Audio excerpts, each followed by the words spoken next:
Session on JPIC. Our presenter today is Father Ben Alfoke, whom we all know. And so now I welcome Ben to lead us into his presentation. Ben. Thank you, Kathy. Good afternoon, good morning, and good evening to all of us, wherever we are in this part of the globe. Uh, Let me just get my presentation.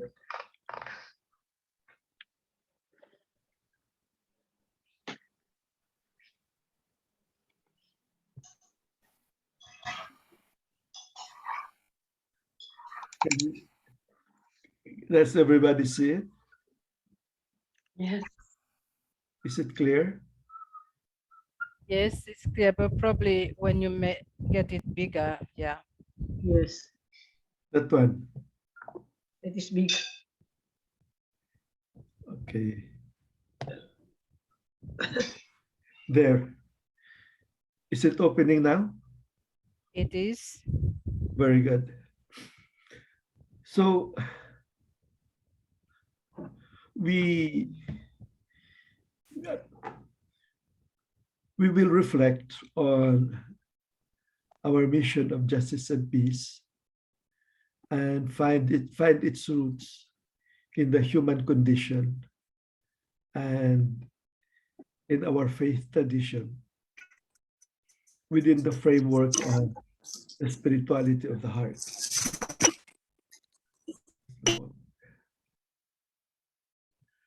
I would like to ask the participants to mute yourselves. I can control the muting here too. Sister Chandra, that's okay. That's right. And then there has been many writings already in the last 30 years, 20 to 30 years, with regard to the reorientation or the reorientation of our devotion of reparation of the Sacred Heart into what we call now the mission for justice, peace, and integrity of creation. Father Monkey and the Australian priest, what's his name again? They wrote extensively on this. And I will not be dealing with them very much in detail. So here, I would like to ask you to get in touch with your heart and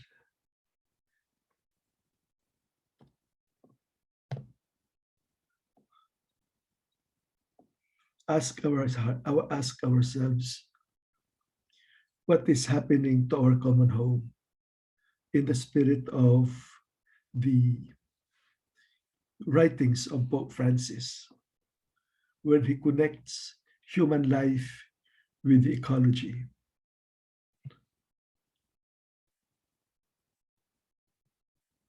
And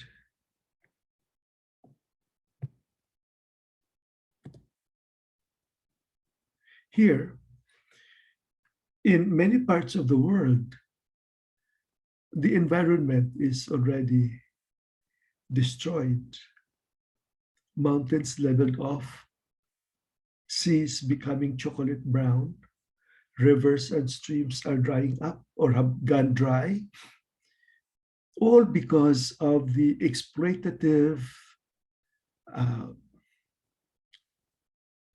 adventures of humanity, trying to get the riches of the earth, even to the extent of destroying the very earth that produces its own treasure. And that's quite a paradox. We have our creativity to see and recreate beauty, with our wisdom and our skills. And yet, when we do so, we destroy the very source of beauty. And we bring to ourselves our own destruction with the use of our talents, our intelligence, our skills. Because the destruction of nature, of the environment, is also the destruction of ourselves. So you see here a contrast between the beauty of nature and the destruction of the environment.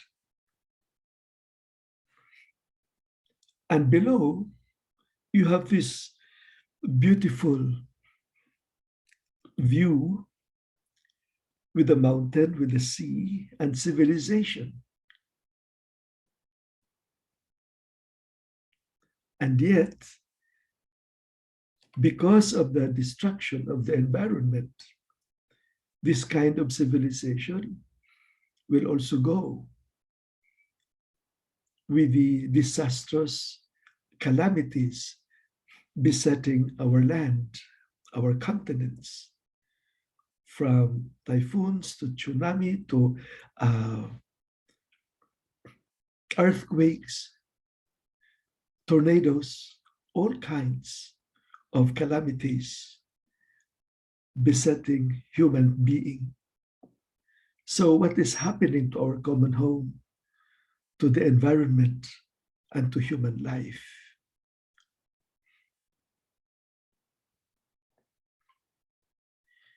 I ask you in your heart to listen to the groaning of creation.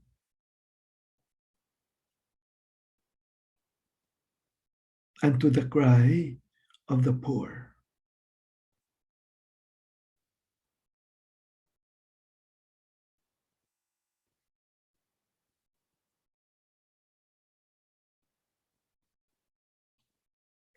And I invite you to a journey to the heart of God in sacred scripture.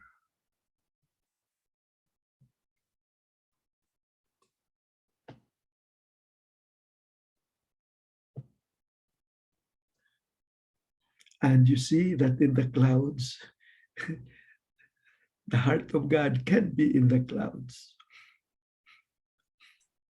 The heart of God can be found in the firmament, as well as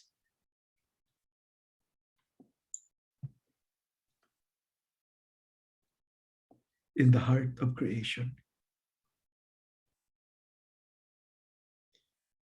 Creation has its own heart, and it allows us to see the possibilities that there are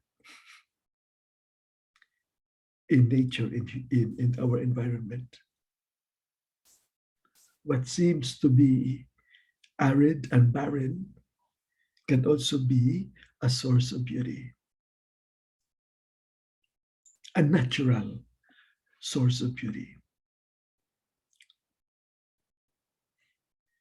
And I invite you to enter into the heart of humanity. Look at the hand, and the hand that forms a heart.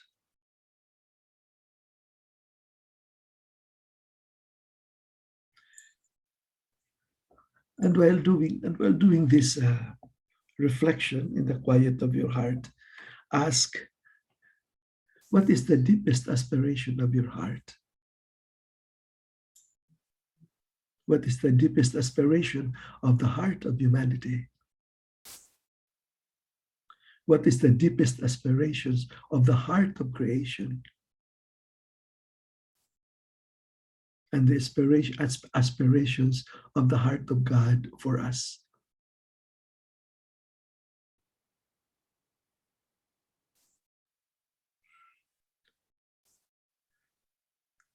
Glory be to the Father, and to the Son, and to the Holy Spirit, as it was in the beginning, is now, and will be shall forever. be without end. Amen.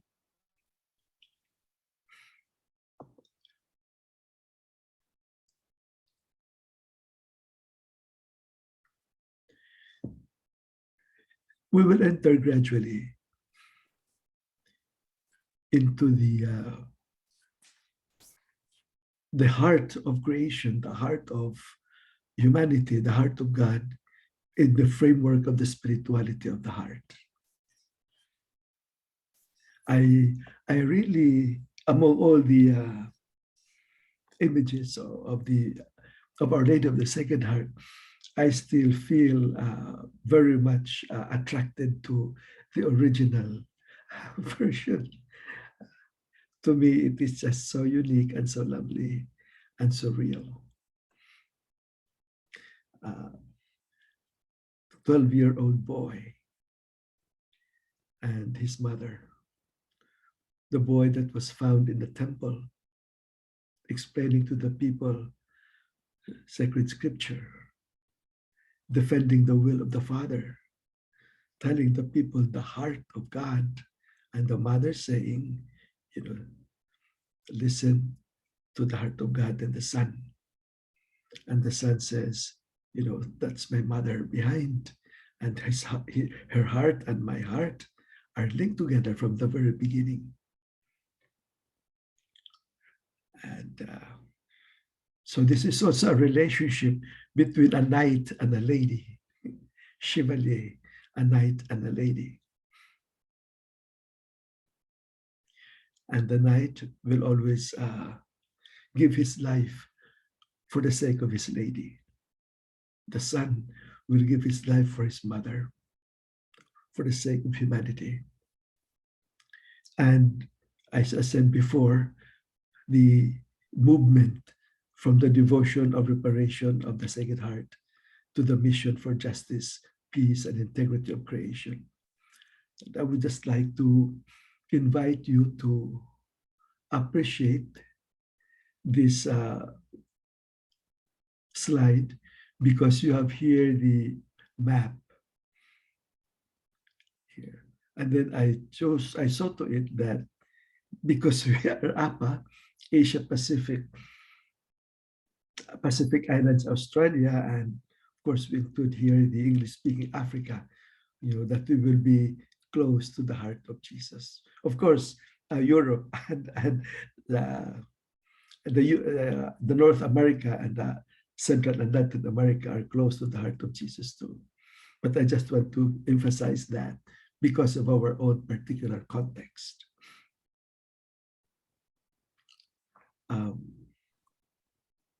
There are 10 of us. So maybe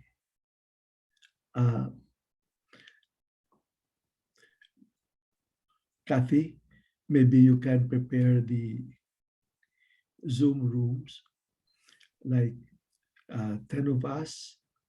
So there will be only 8, like 2 in each room. 2 in each room. And we will have a short sharing. And the question really is like this.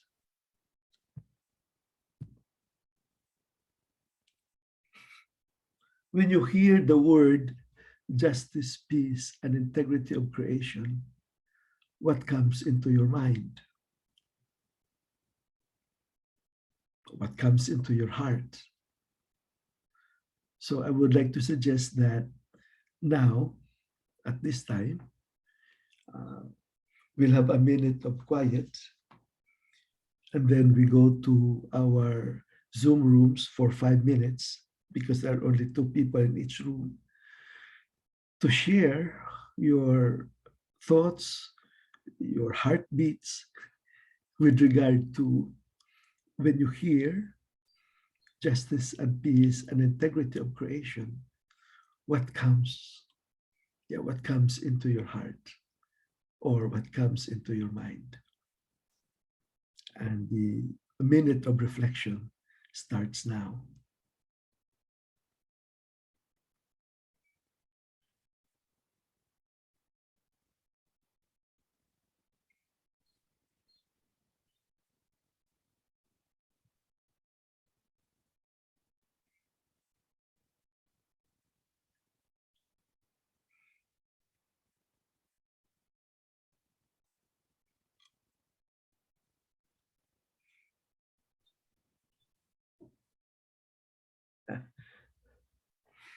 Sorry about that. From material poverty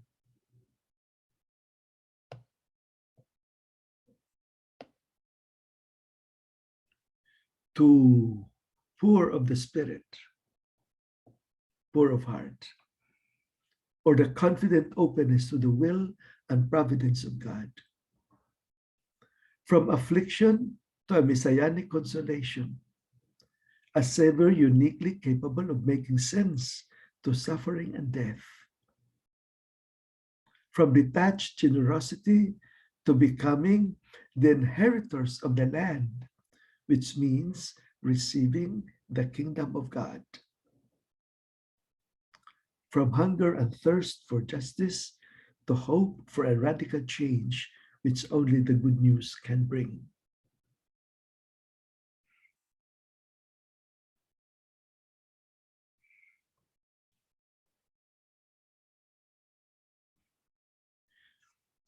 The first four blessings are not an invitation to an easy and false spiritualization of the reality of human suffering, with a passive hope for a vindication in the future reign of God.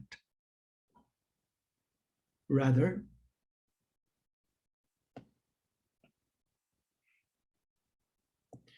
the first four are attitudes of the heart. Attitudes of the heart are followed with the next four beatitudes of commitment and resolve to change reality and make present the kingdom of God here and now.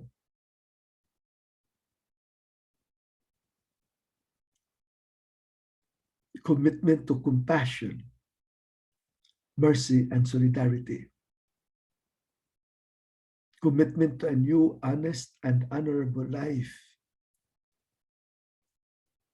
Working for peace and reconciliation. And firmness in the face of persecution.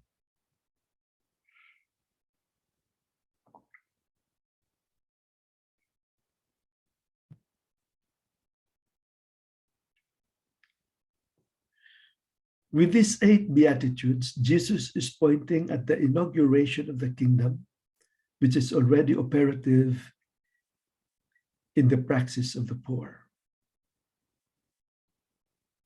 It is in the action of the poor that the new creation sparkles and stands out, even from afar. And I would like to suggest that if we have a chance, we try to live again with the poor. Like many of us actually as missionaries already have lived with the poor and have seen how in their simplicity they are happy and how in their poverty they are so generous.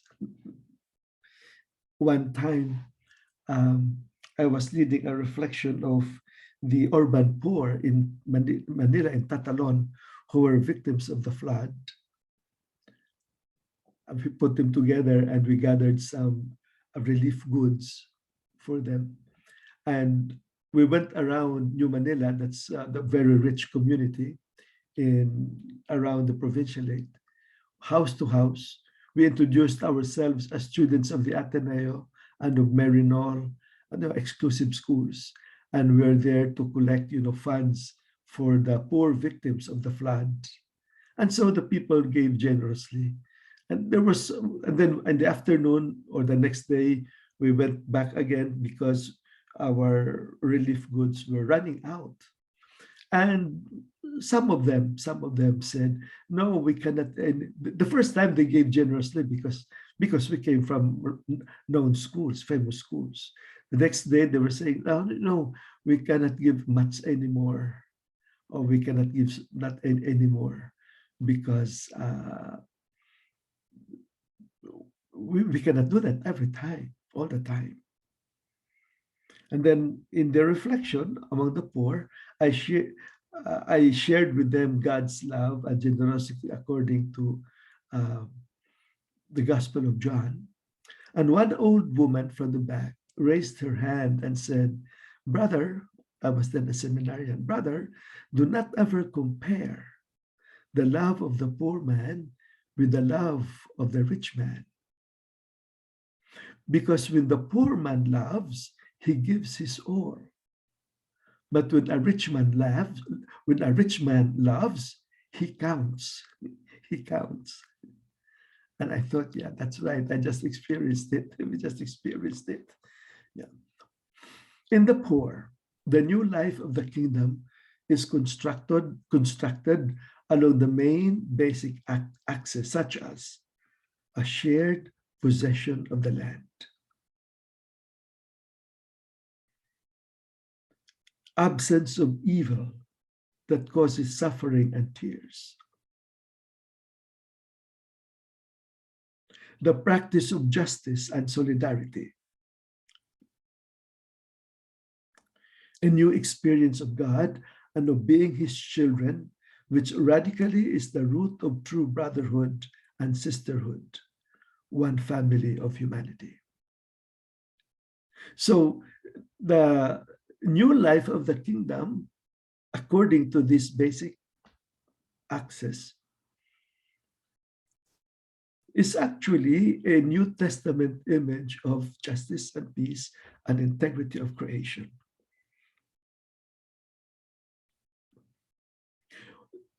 Land and human life, environment and human life are related together with the practice of justice and solidarity.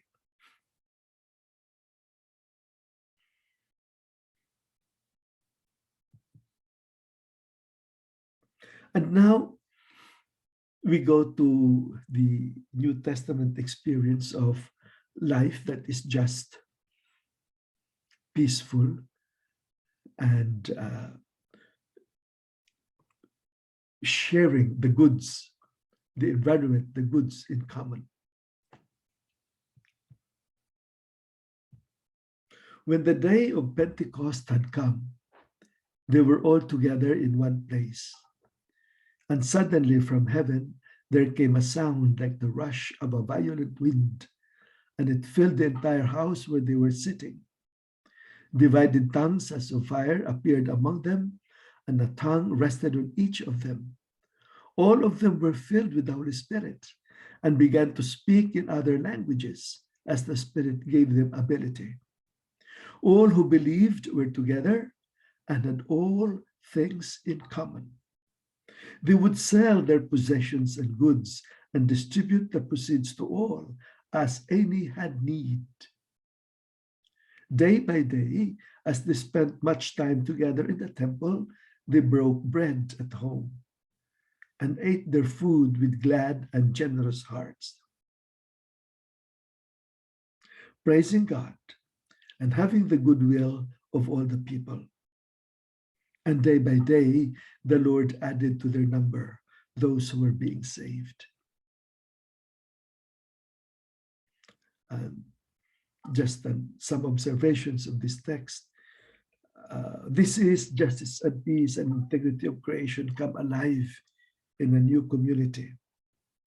But this is only possible because of the Holy Spirit, the protagonist of the new time is the Holy Spirit. And to understand the profound meaning and the audacity of these people to live the way they did, in contrast to the lifestyle of the society where they were in, that audacity, and to understand that audacity could only happen with the help of the Holy Spirit. We call this the discernment with the Holy Spirit. Otherwise, we would not be able to understand this. We also say to see this in the eyes of faith.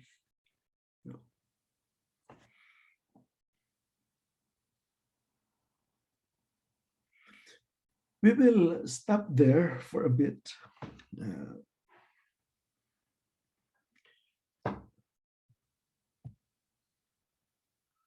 And maybe give room for our quiet reflection.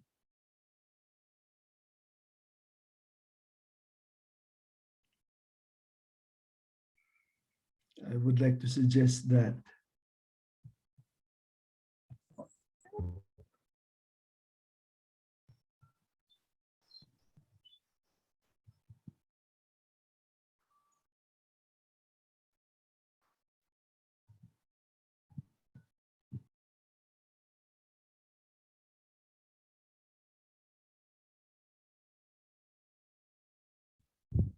Unmute yourself, Father Ben. yes, so how are you? Any comments or any reflection or questions that we can share?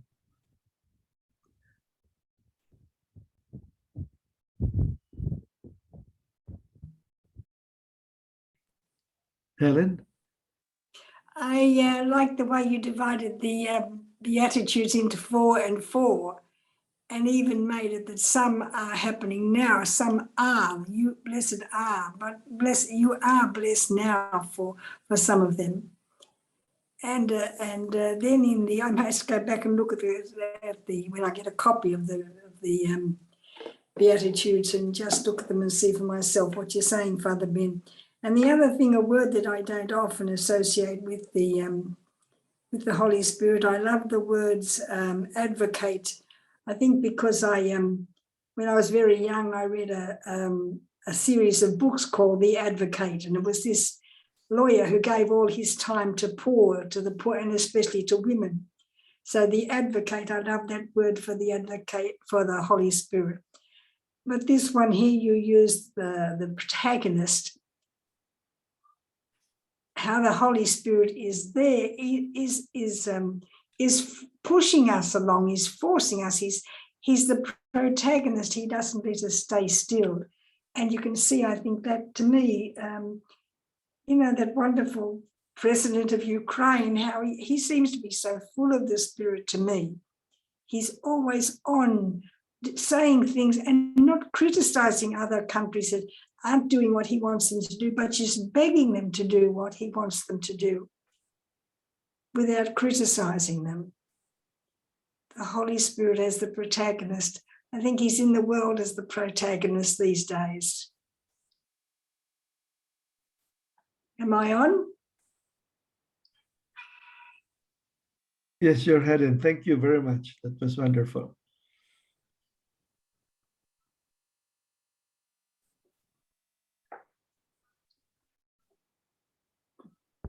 Sister Nawilin to share her story. We discussed about the Beatitude. Yes.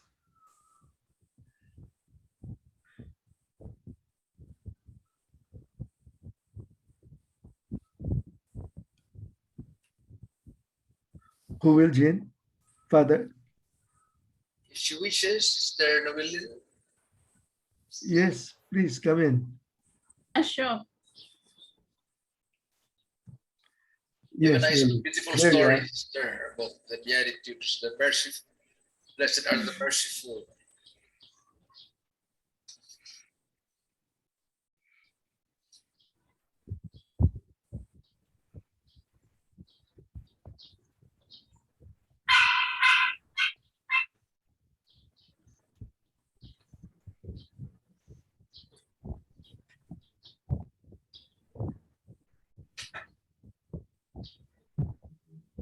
Shared her story, her family story about My. Yes, Sister Nolan, we're waiting. Oh, okay. Yeah.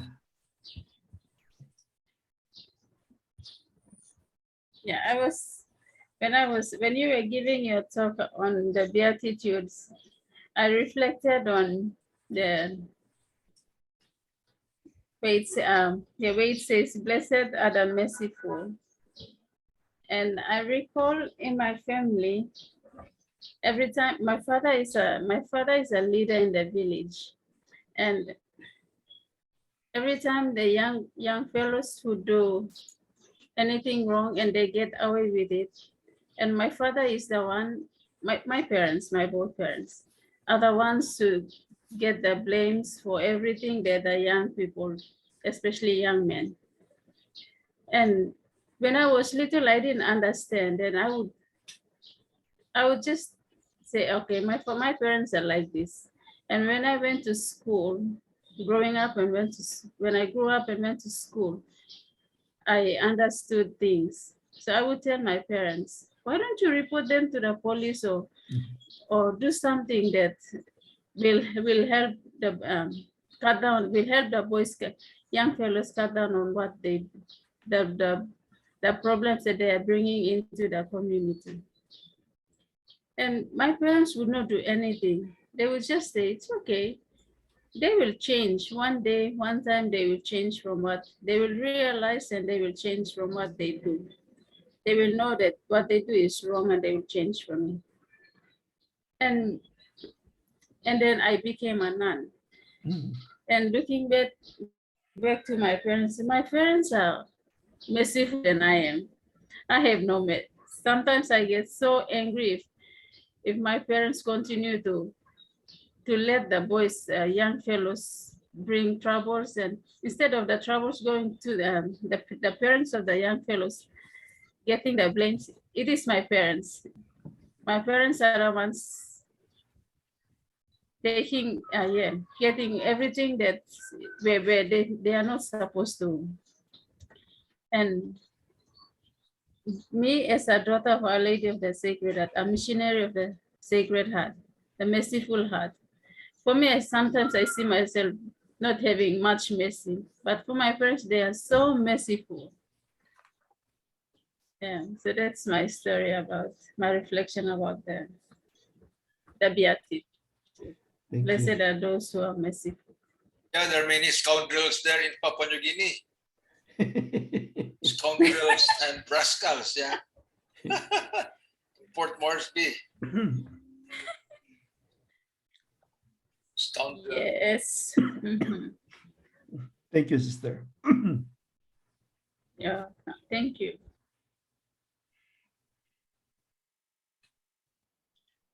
Okay. Any other?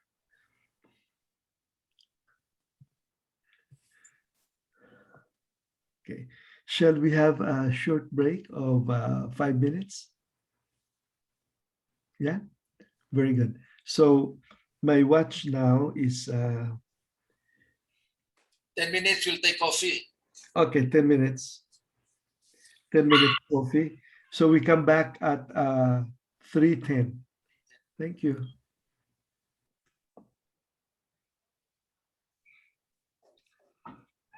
Very good. I will just share my screen again.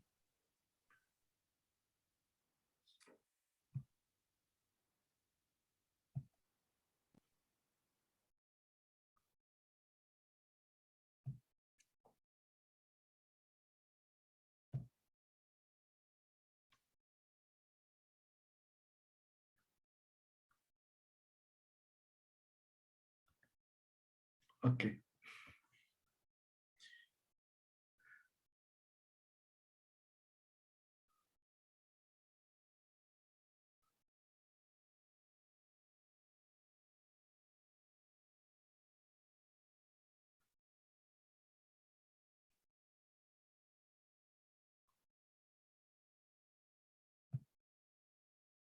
Can you see my presentation?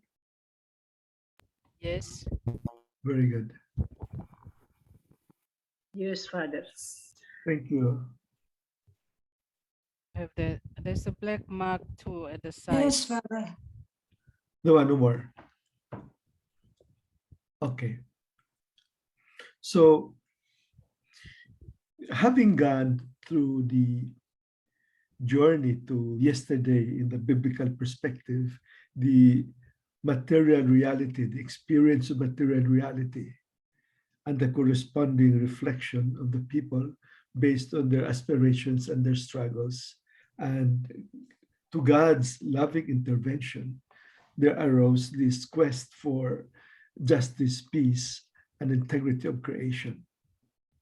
today, in the spirit of the spirituality of the heart, in the language of the father founder, the modern evils of today, we, in the justice and peace movement, we normally talk of globalization, world poverty, and the plunder of creation as the modern evils of our time.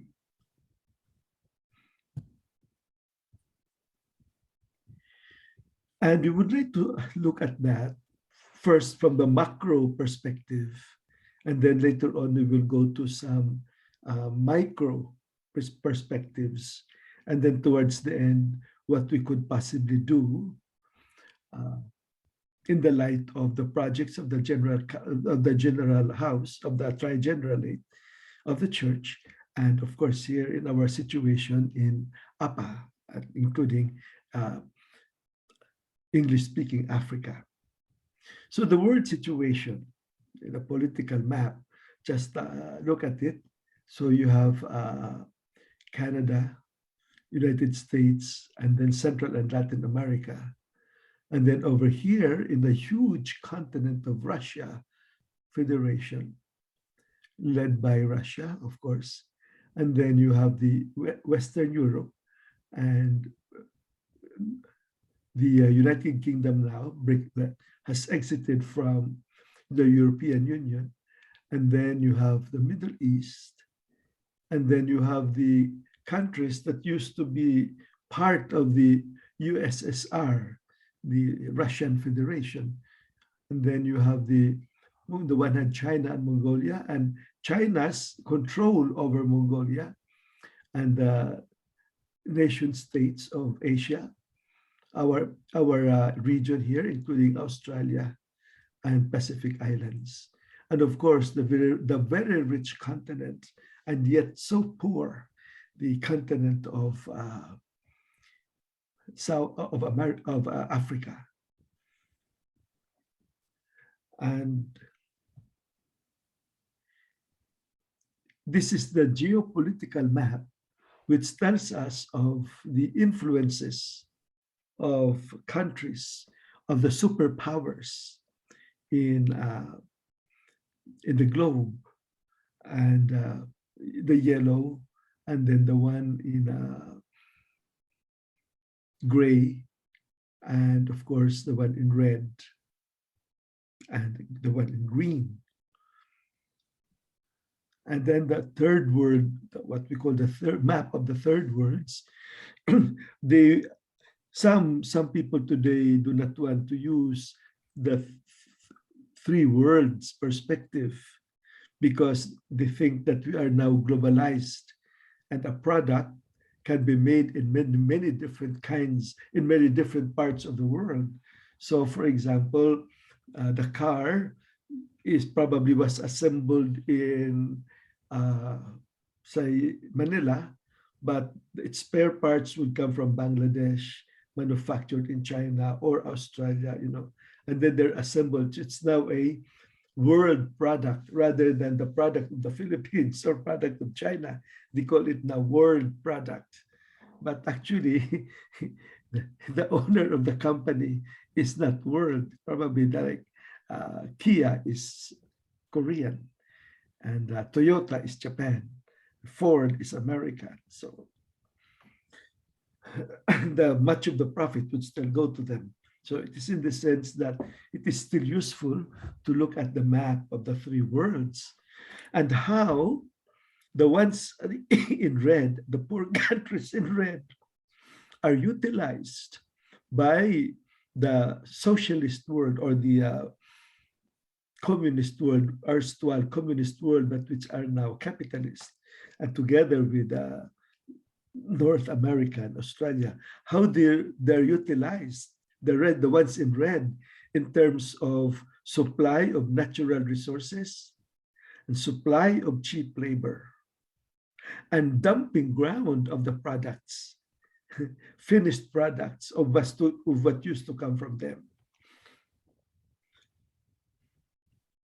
So if you buy your shirt or skirt in the market, The material is probably from Indonesia, but made in Bangladesh, and then sold by Uniqlo, or sold by H&M, or Forever 21. And now we go to the influence of superpowers. We talk of the military troops of the US spread all over the world. Can you imagine this? The United States, like this, has US bases, military bases in North America, in Central and Latin America. It has US bases in Europe, US bases in China, including Australia and Korea and Japan, Korea, and in Indonesia, including here in Africa. Why would they have those bases all over the world? And do you know how expensive it is to maintain a military base? A friend of mine, a Columban priest, an American Columban priest, happened to be the chaplain of USS Forrestal. It's a battleship that normally before would be docked in Subic in the Philippines. So we met in Rome because I lived in the Columban house in Rome. He's a good violin player. And he gave the story of the budget one day, a budget of one day for that US worship with 2,000 people and so many jets or fighter jets or planes. And this ship is run by a nuclear power. And he was talking about $2 million a day. So the United States, in order to maintain its bases all around the world, should also maintain its economic resources. It should get as much money as possible from all over the world in order to maintain its power all over the world, and of course, its stability from within. In the same way that the rich people, in order to maintain their status, their lifestyle, or religious, in order to maintain their lifestyle, would need a lot of income, a lot of benefactors. So that's how it works. And what's the reason why the US is present? What's their interest? What's their economic interest? Political interest? And then we have Russia. Russia now, after the fall of the USSR, has been engaged in what it calls looking for big spaces in order to recover its world influence. For example, in Eastern Europe, Russia supplies gas. Now, with the war in Ukraine, with the Russia's war in Ukraine, and Europe is saying, we will have sanctions, economic sanctions against you. And probably Russia is feeling the crunch. But at the same time, Russia is saying, if you don't stop, you would get our oil. So you will have a very cold winter, or for your household. So now in the Philippines, the question would be, what's the big space? What is it that the Philippines lack, which Russia can supply, and which would be good for the interest of Russia, as well as, for example, the Philippines? So I would like to suggest that in your own research, justice and peace and integrity creation research, you look into these big spaces. What are the big spaces that there are in your country, which probably Russia is eyeing to enter into in order to spread its influence in your place, in your region, or in our region, in our place? What is it that Russia can supply? nuclear power, gas, and then we have China. China is trying to revive what it calls its Silk Road and Maritime Belt. If you noticed in the, I think it was in the 16th, 17th century, going towards the 18th, you know, that long period, that from China, they had this road going to Europe, supplying Europe with silk and other goods. Later on, of course, including tea and also gunpowder, you know, supplying. Now they would like to revive that road for other goods from China. So they would like to, that the train will go there, you know, follow this road and distribute the goods made in China. And not only there, also in other countries like Philippines, Vietnam, Indonesia, Papua New Guinea, going towards Australia. Incidentally, in order to influence the world in its thinking, China has opened what it calls Confucian Chair. So certain top universities in different parts of the world are being tapped by China to open a department of Chinese studies, which they will bankroll, they will pay for it. And most often it is called the Confucian Chair after Confucius. And here it's free. I mean, it's being financed by China. And its task is to learn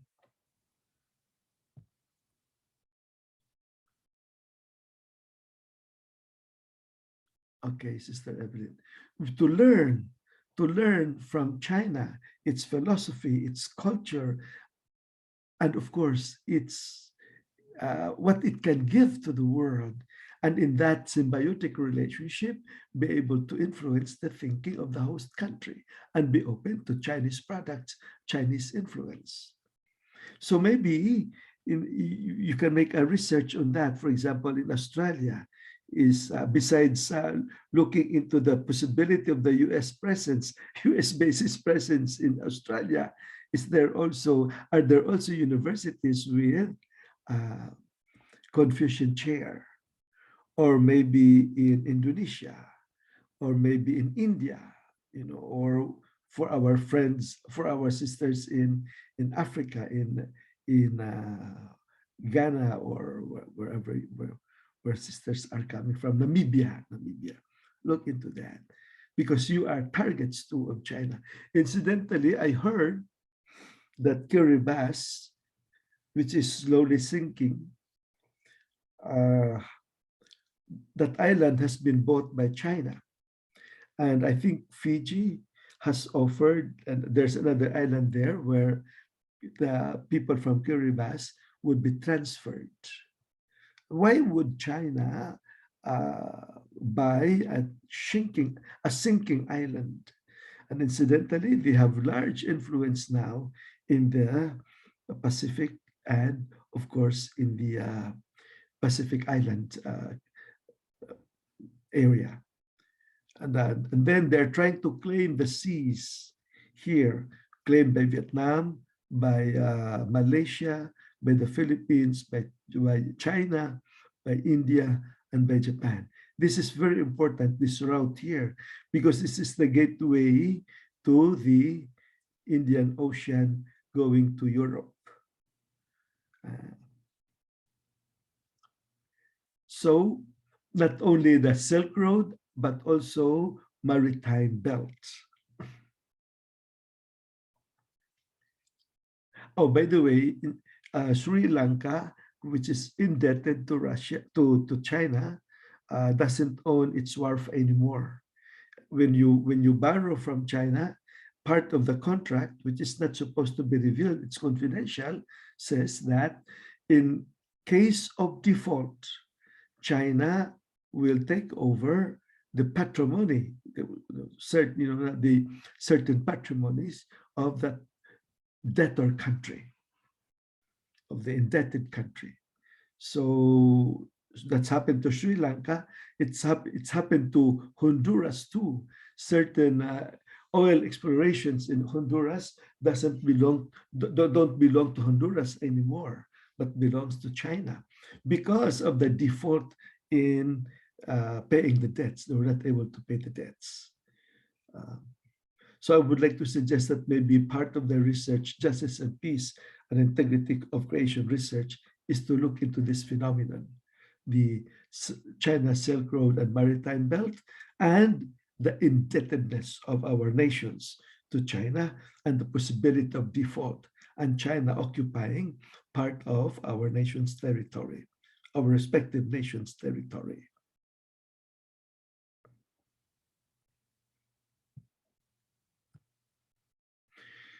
This is the map of Africa, the geopolitical map of Africa. I have another map, but I couldn't put it here. But if you notice, you have these resources of Africa: oil production, gas production, diamonds, uranium, copper, manganese, iron ore, gold. These are the very products that supply industrialized countries with these minerals and mines and minerals that enrich these industrialized countries who happen to gain a foothold in Africa by virtue of colonization and missionary endeavor, Christian missionary endeavor of the Catholic variety or of the Protestant variety. So my dear sisters from Africa, we have a lot to do with regard to justice and peace and integrity of creation in a small way, but also in a global, in an internationalist way. So I would like to suggest that for those of us who are from Namibia, from Burkina Faso, or from Ghana, or what there's Cameroon, Zimbabwe, Namibia, South Africa, Tanzania, look into your natural resources and find out who, for the most part, are owning them or exploiting them, exploring them in the name of a foreign multinational corporation.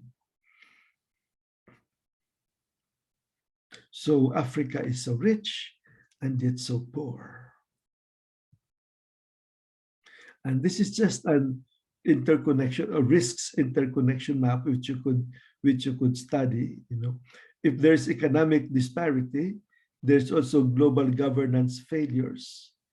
And then therefore you have migrations, you have demographic challenges, extreme commodity and price volatility, geopolitical conflict, production of weapons of mass destruction. So in the global trade, the ranking, the three ranking economic trade would be the guns or arms industry, followed by sex, either of the pornographic nature or the trafficking, and drugs. These are the underground economies that are supplying the wealth of nations and how they are affecting each other. So for example, if you have food, if food security is affected, then you will have water security is affected. Then we'll have climate change, and then we'll have flooding, loss of biodiversity, air pollution. These are all interconnected. And Pope Francis has said this very beautifully in his Laudato Si, how poverty of humanity and the degradation of creation are interconnected. And in those interconnectedness, always the poor suffer in times of peace and relative war, in times of war or relative peace. It's the poor and the environment that bear the burden.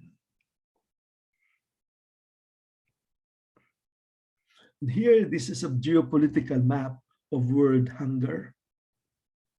So the one in red would be the most hungry, and then followed by orange, and then later on of the other colors of yellow. So there's massive world hunger. And if you notice, the ones who are not hungry, the green ones, they're very few. They control so much wealth from the hungry countries. And they throw their excess, some of them, their wastes are brought to the third world countries, to the hungry countries. So look at this, study this dynamics very well, because this would really sensitize us. It would really make us very, very aware of the extent of the need to work for justice and peace and integrity of creation.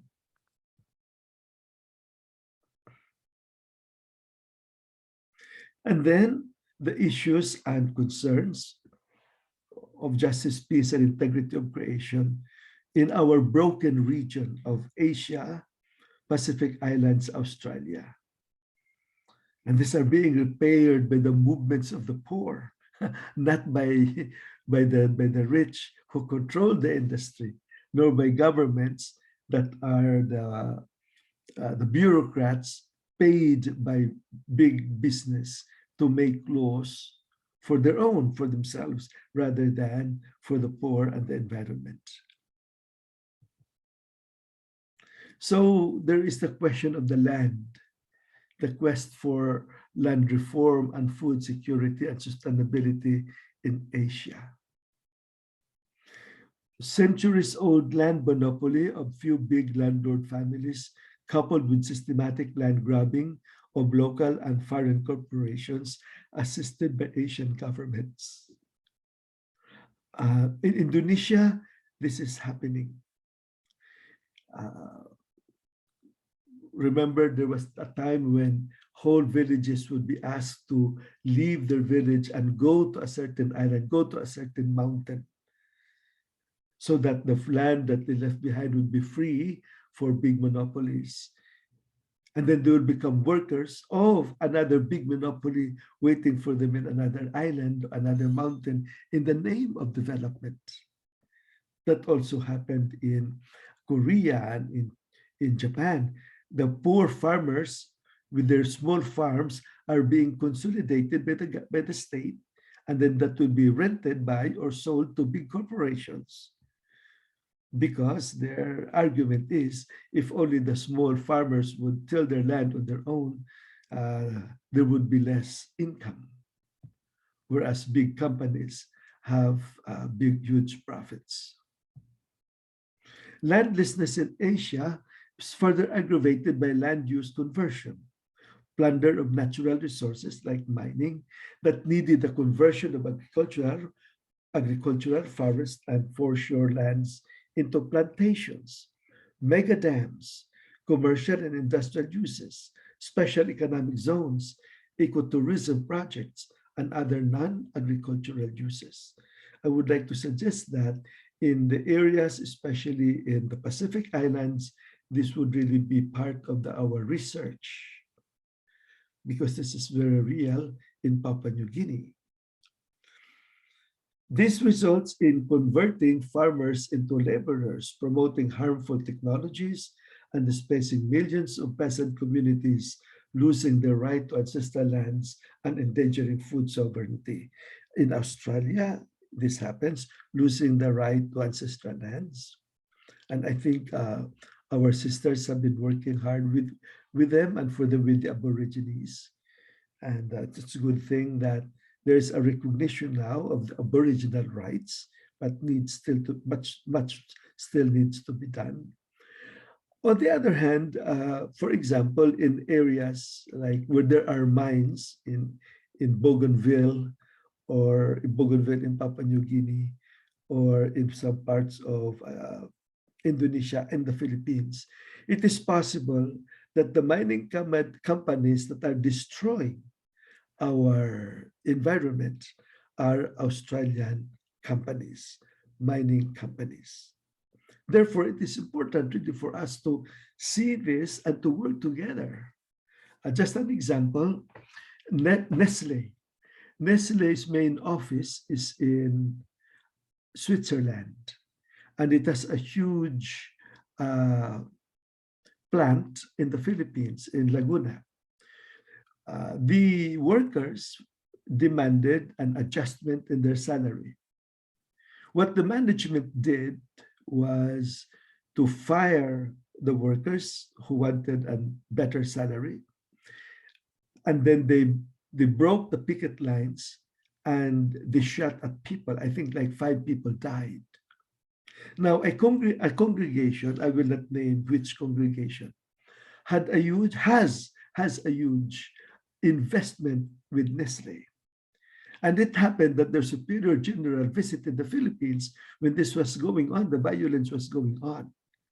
So when she heard about this, she was prevailed upon to go to Nestle in Laguna, Philippines, and to tell the management, if they are not going to right the wrong, they would tell Nestle Switzerland about this, and they will withdraw, they will withdraw their investments. So that's one of the things that that we can do. And the Holy Father has also pointed this out as a possibility. And I think this has also been discussed in our in the Union of Superiors General, and also in among ourselves, like where do we invest our money? Among the poor or with the rich companies that exploit, that destroy environment and exploit the poor.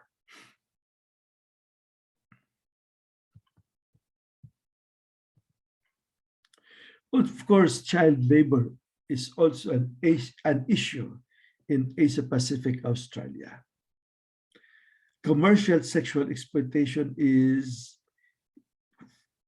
a concern in Kazakhstan, Maldives, Mongolia, Nepal, Solomon Islands, Thailand, Vanuatu, of course, the Philippines.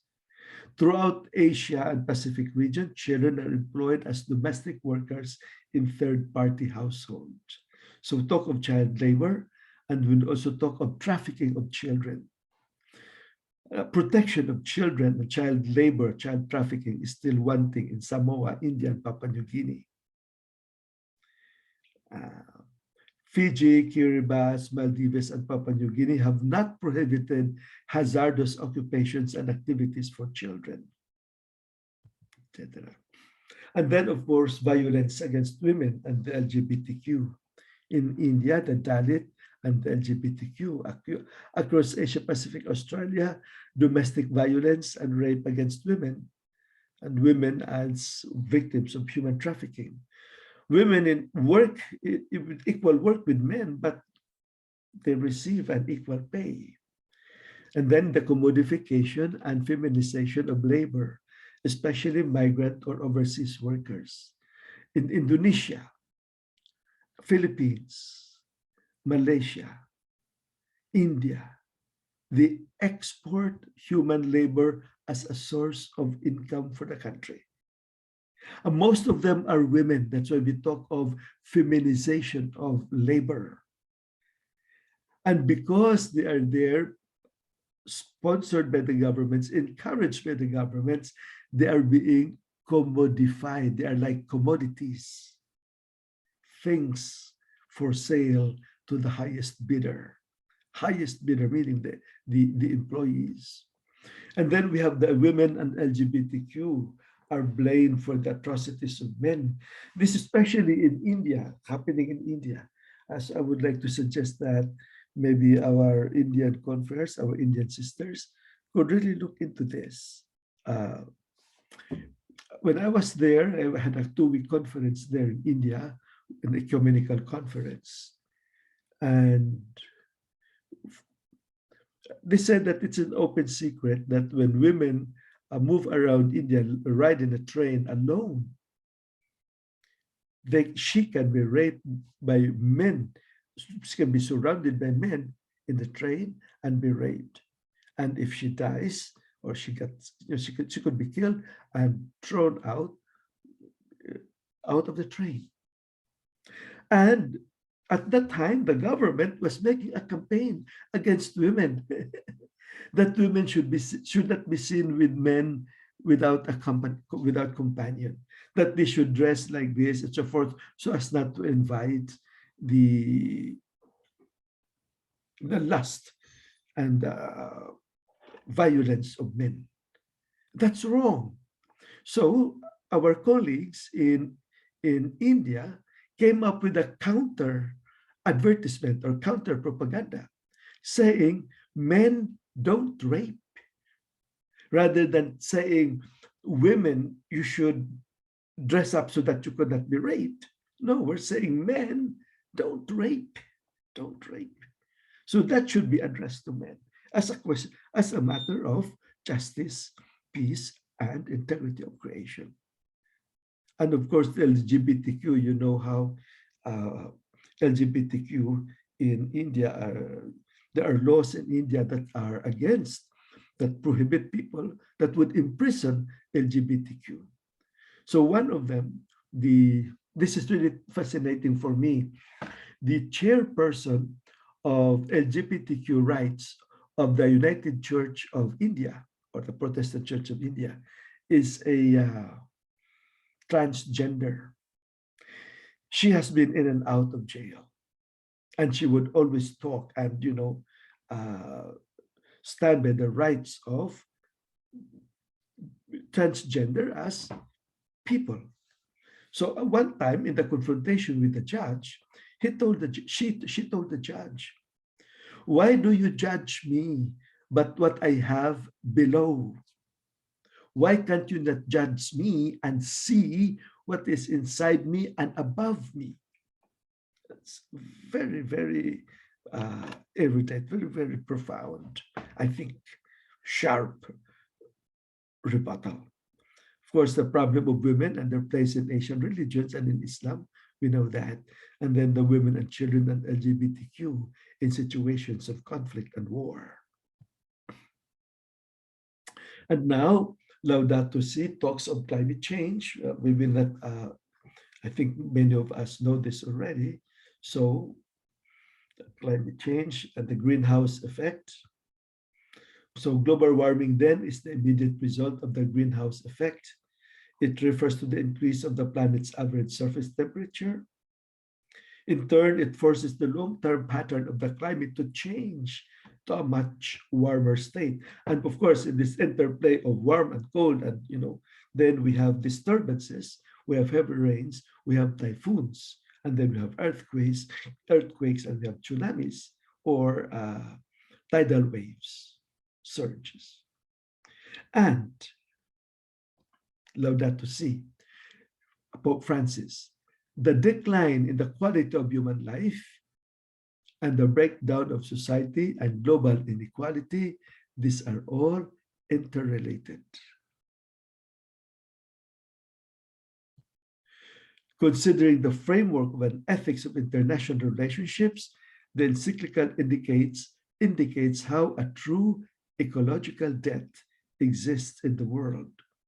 Above all, it recognizes that the North, with respect to the South, must pay for this ecological debt, meaning to say they have destroyed the ecology for their own consumption.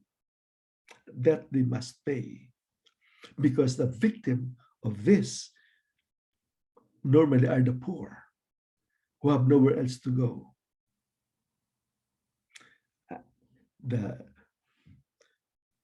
Okay.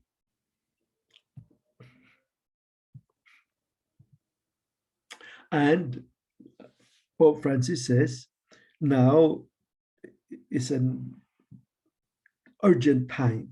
From climate change to climate crisis, we are now in a situation of climate emergency.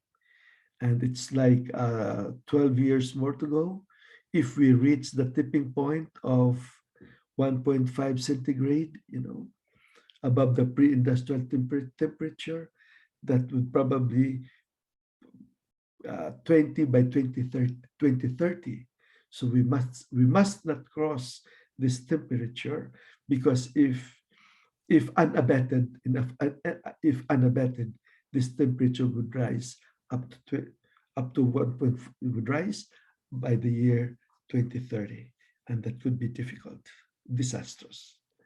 Conclusion: JPIC concerns in Asia Pacific Islands, Australia, English-speaking Africa, the poverty of the majority, the power of a few, climate emergency, the seas of APA, Africa, the lands of APA and Africa, US foreign policy, China's Silk Road and maritime belt, and Russia's big space. In 2013, I wrote something about this, and I already said, Ukraine was a flashpoint, and now we have the war in Ukraine, provoked, by Russia. Here we have this flashpoint in the China, ASEAN, US, and European Union. The flashpoint here is here in this part, the China, the Chinese Sea, we call South China Sea, we call West Philippine Sea, so various names. Why is this a flashpoint? Because of territorial claims. So will China invade Taiwan? Will North Korea invade South Korea? Will China take over its claims, over here in this area? So that would also endanger, that would also put into question the sovereignty of nations, sovereignty of Japan, of South Korea, of Republic of China or Taiwan, and of course of the Philippines and the other nations.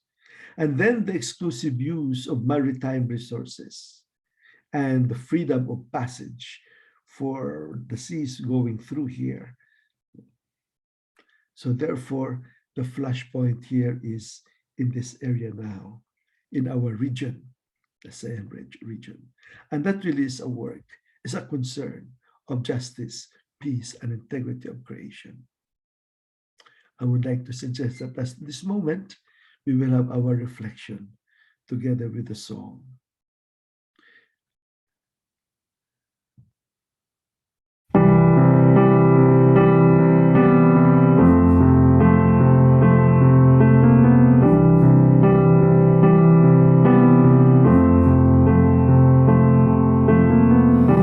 Imagine there's no heaven. It's easy if you try. No hell below us. Above us, only sky. Imagine all the people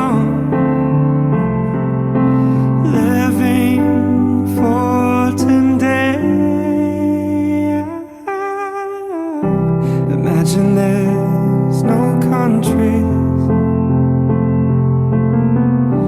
It isn't hard to do. Nothing to kill or die for, and no religion too.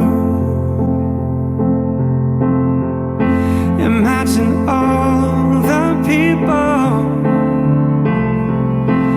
living life in peace. You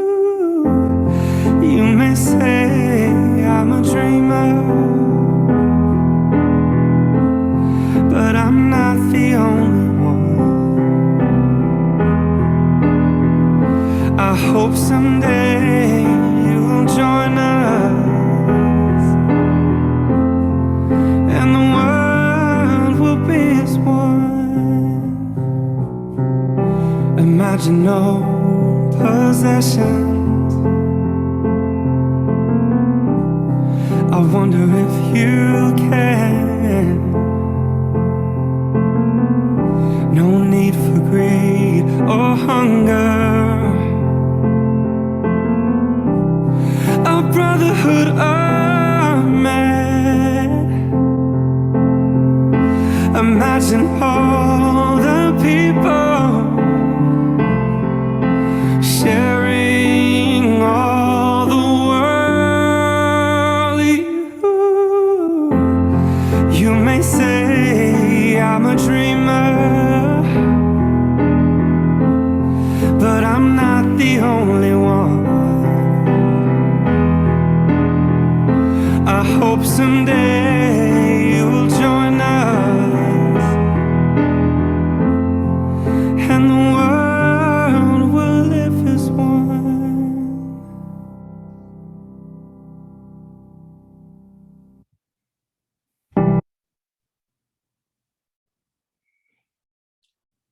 Now, this is the last part of my presentation, the mission shared. Justice and peace and integrity of creation through local, national, and international solidarity. First of all, it is important for us, in the Chevalier family, to join the cause of the poor for a better life. This is our historical response to the invitation of communion with God in the context of mutuality, interdependence, and interculturality. We cannot do justice and peace and integrity of creation work alone, because as we have seen in that analysis, it's all interconnected. Therefore, we need to interconnect with each other through what we call local, national, and international solidarity. You may add here regional before we can go international. Now, solidarity is not just merely about collecting money from the rich to be given to the poor. It is not merely connecting parishes and communities like twinning or sister relationship between first world and third world communities.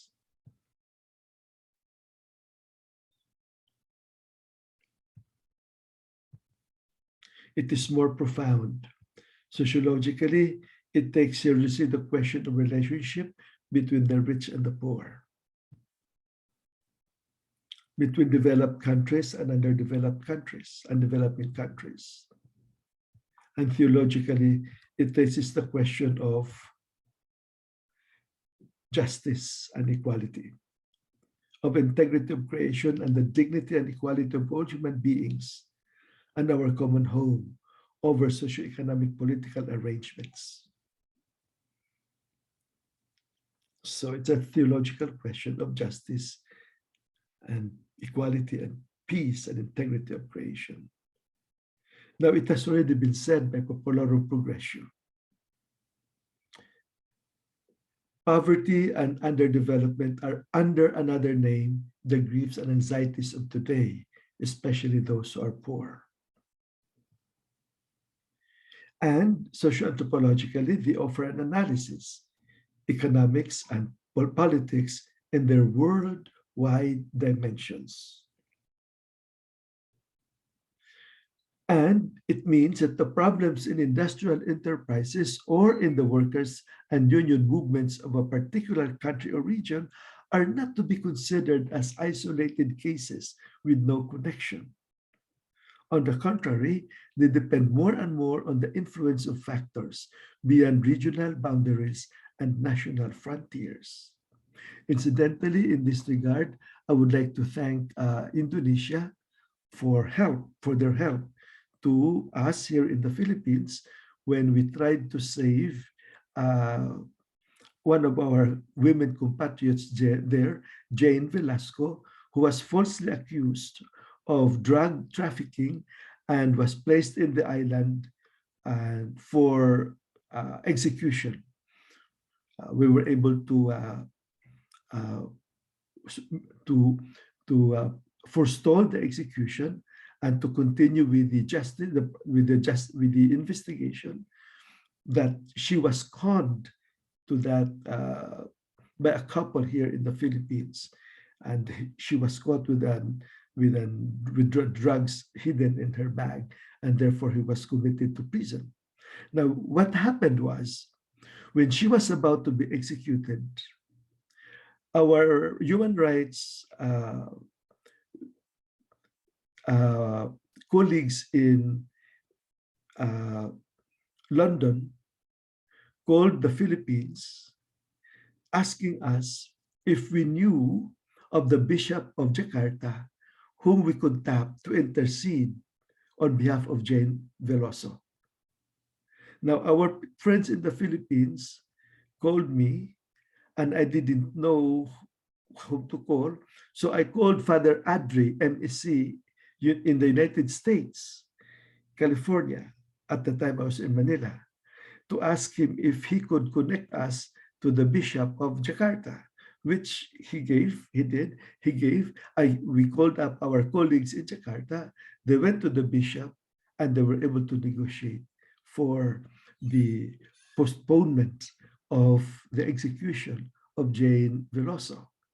And hopefully she could be freed until such time that we were able to finish with the investigation of those who deceived her, who conned her here in Manila. So that's the way it is done, the social question of worldwide dimension, which we can do if we do. And of course, according to Pope Paul VI, development is the new name for peace. But actually, it didn't happen, because with the advent of globalization, instead of developing people equally and distributing the development equally among peoples, it created a much larger gap between the rich and the poor, between the haves and the have-nots. So this development is the new name for peace didn't happen. And the gap was so wide. And the women are the ones who suffer. And of course, there are many cultural systems and value systems that we must consider when we deal with problems of concerns of justice, peace, and integrity of creation. For example, how do we deal with the Dalit in India when it is supposed to be part of their culture?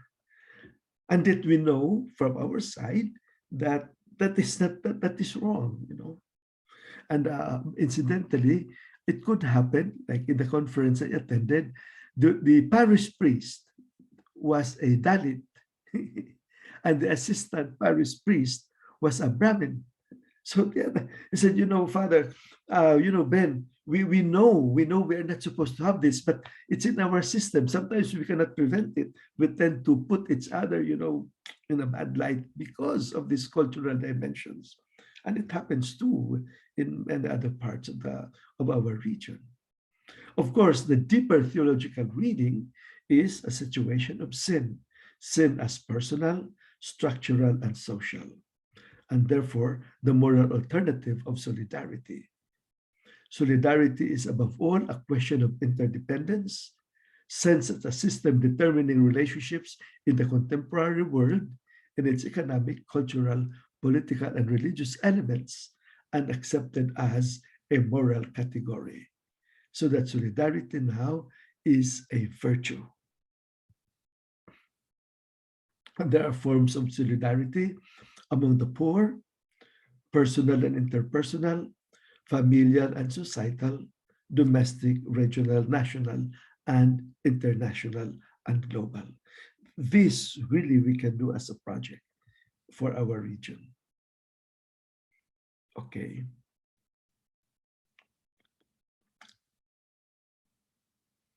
These are in the documents of Pope Francis, this is the way he sees solidarity. To be able to work for justice and peace and integrity of creation, and to be engaged in solidarity, we need to change our mindset. We need to be more communitarian than individualistic. Really, here in the US, we have here groups of like justice and peace committees or social concern committees. But because the thinking here is still very individualistic, they have a hard time working as a team. Until now, for how many years, the committee is still a committee of two, husband and wife, rather than a committee of the community, for justice and peace. So we really need to change our mindset to become more community-oriented or communitarian rather than individualistic, and to be able to learn to share goods rather than, this is my private thing, this is my privacy, those things. The social function of property and the universal destination of goods are realities which come before private property. Of course, part of solidarity is changing structures. It is possible that we have new ideas, new dreams, new projects, but they will not succeed because we are doing them through old structures and old habits. That's what happened to the golden calf and the 10 commandments. New habits, new hopes, new aspirations are destroyed by old habits and old structures. So we really need to see poverty, to hear the cries of the people, to know their sufferings, like the Exodus experience, in order to be in solidarity with them, in many aspects of life. So these are just the different the place of solidarity in justice and peace work. The fruit of solidarity is peace for John Paul II. Now, for Francis, social dialogue contributes to peace. For Pius XII, his motto was peace based on justice.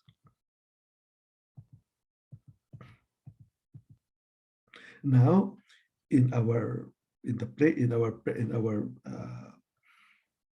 as children of Chevalier family, there is still a praise of the ministry of justice and peace as our way in our time of reparation of the second, or reparation to the second heart of Jesus.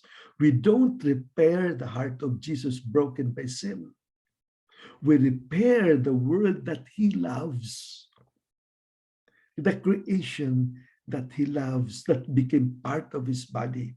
We make humanity and creation become part of the resurrected body, repair them to sparkle with the glorious body of the risen Jesus. And that's our task. That's the reparation to the Sacred Heart. And here are the quotations of Father Jules Chevalier, which I have collected. We have to devote ourselves to the poor. The example of Jesus obliges us to do this. And then, following Jesus, let us draw near to the unfortunate, the wounded, and do everything in our power to comfort them. The infinite mercy that Jesus shows to sinners and the tender compassion for those who suffer find their source in his heart. The love of the heart of Jesus is the exact opposite to the evil to the spirit of the evils of our times. And then we have to be the sign of contradiction because we are involved with the love of the heart of Jesus. We have to be the sign of contradiction, and we cannot remain insensitive to the spiritual and material poverty of peoples who are the living image of Jesus. Okay.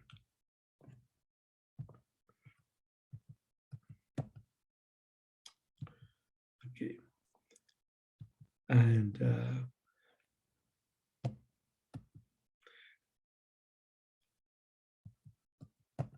this one, From the heart, from the love of the heart comes the infinite mercy that Jesus shows towards sinners.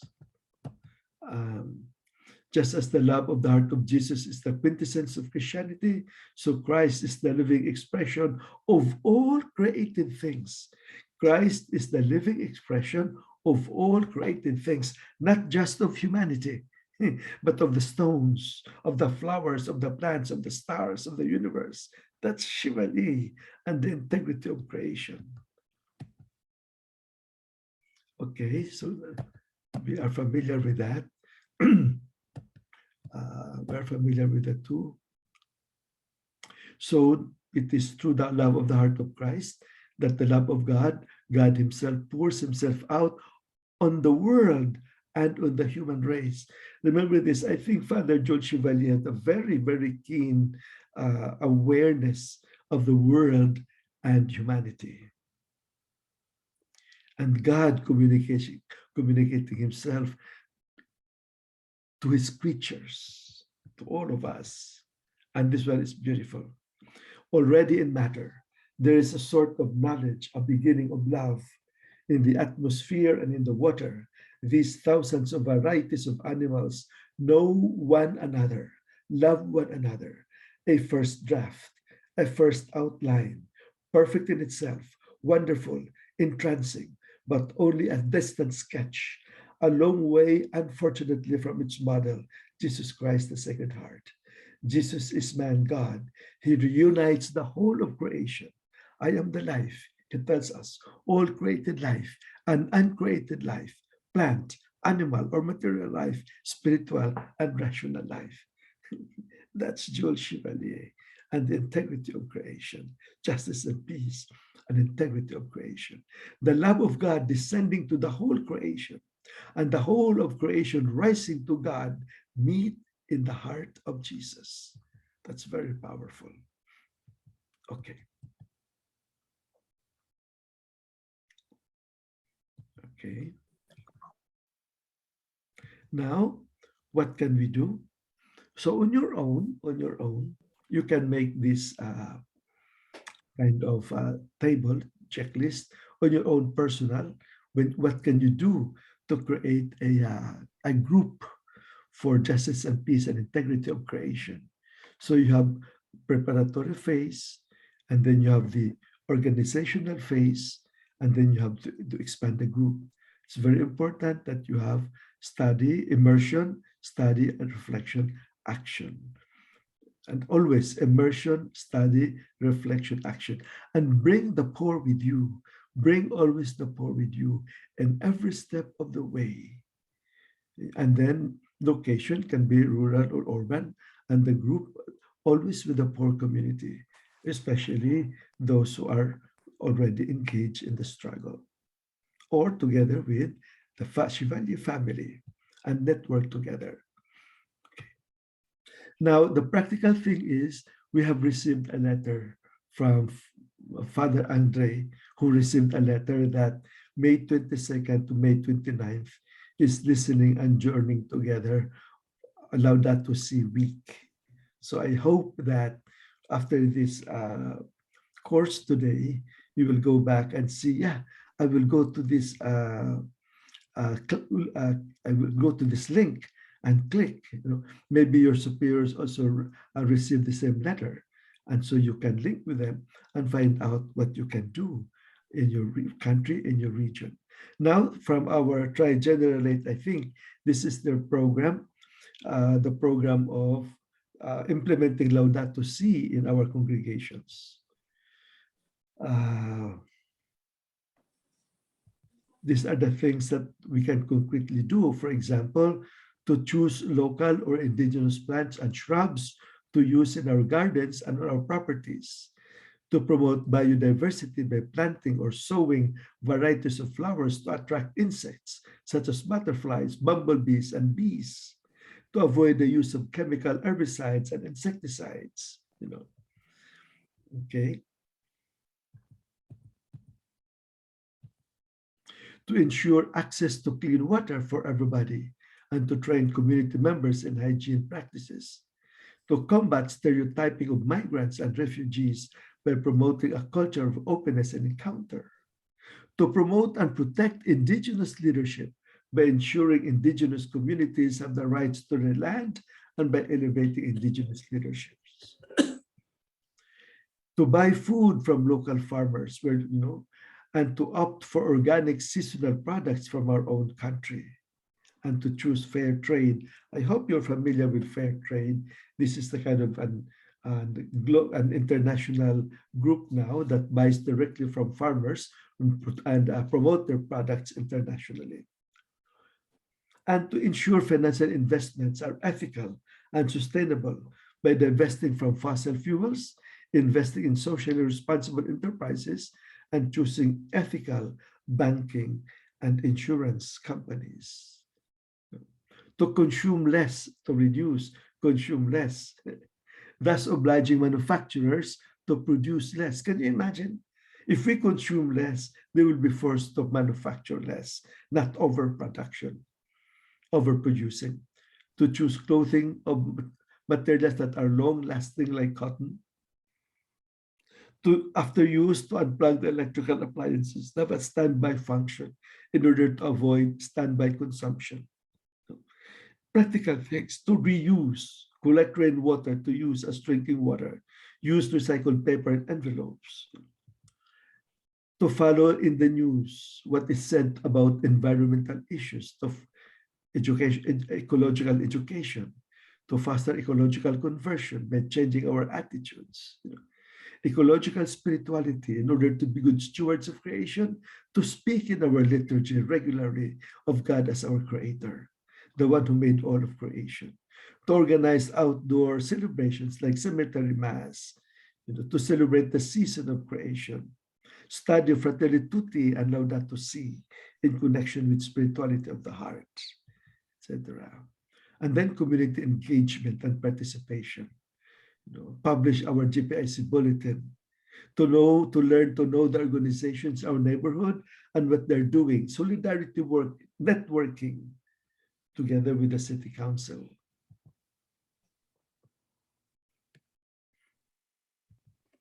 What happened?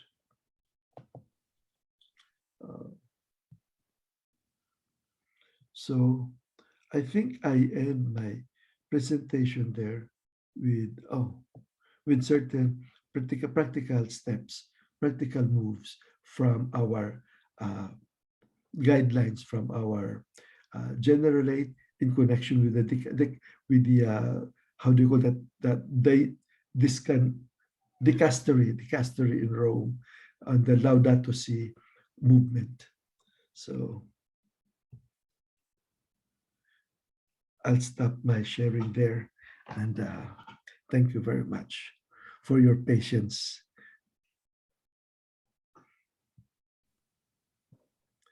Are there comments? I see that we went up to 12, now we are 7, minus 2, so there are 5.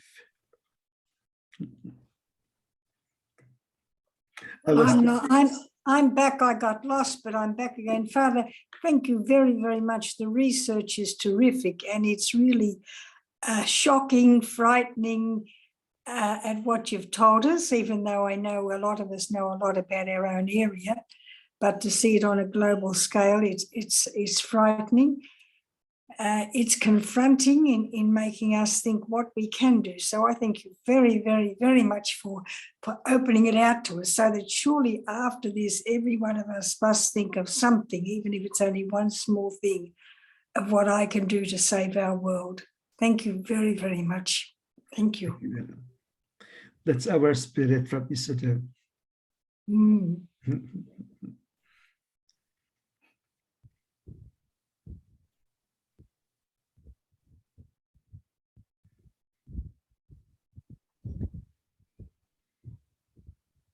I think what's really important is when we go, like for example, I was telling Kathy, my observation was with regard to psychology and counseling, we have a lot of participants.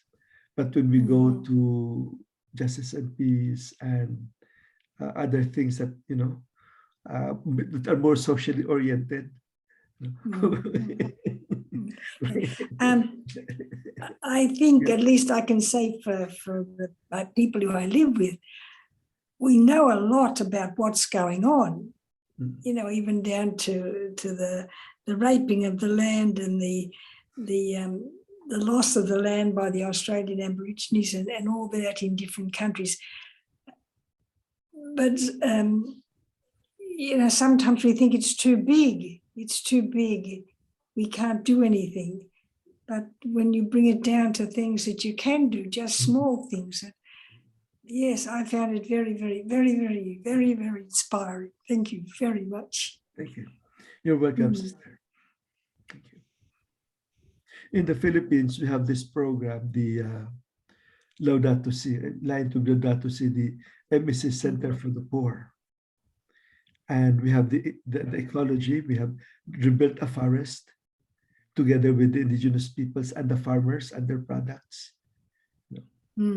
And then we send there our lay, our seminarians and the associates for training to let them see the spirituality of the heart in the concrete among the poor in our parish. And I built a school there too, the indigenous school, which promotes indigenous identity and cultural laws and traditions, customary laws and traditions. And I was already thinking that sooner or later we will be inviting people, indigenous people too from Australia, to come to us and have the experience. And maybe they can go to Australia too to have the experience. Here in the US, I am trying to work with the we have a ministry with the Native Americans. The MECs have a ministry with the Native Americans, trying to do something about that too. Recently at an assembly that we had here for the Old Sisters in Australia, an Aboriginal woman came and she gave fantastic input. And as a result of that, steps have been taken to recognise more and more the place that the Aboriginal people have in our culture, in our history, in our life.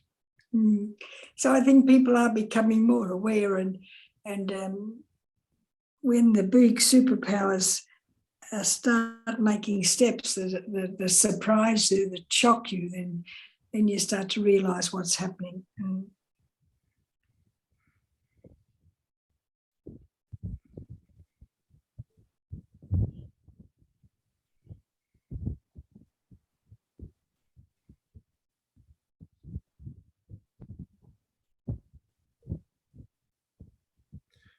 Okay, if there are no more comments and reflections, I give you back to Sister Kathy, Kathy. Thank you. Thank you, Father Ben, for your inspiring presentation on the roots of our mission for JPIC in the heart of creation and the environment that we live, and in the heart of God. All are connected, interconnected, as you said. So we become the loving, compassionate presence of God, as James has mentioned, and beautifully, in our relating and living in communities and in a various ministry. We become then the heart of God on earth. So thank you, Ben, for bringing to our realization of what JPIC is all about. Thank you. You're welcome. Thank you. So, and thank you too for our brothers and sisters now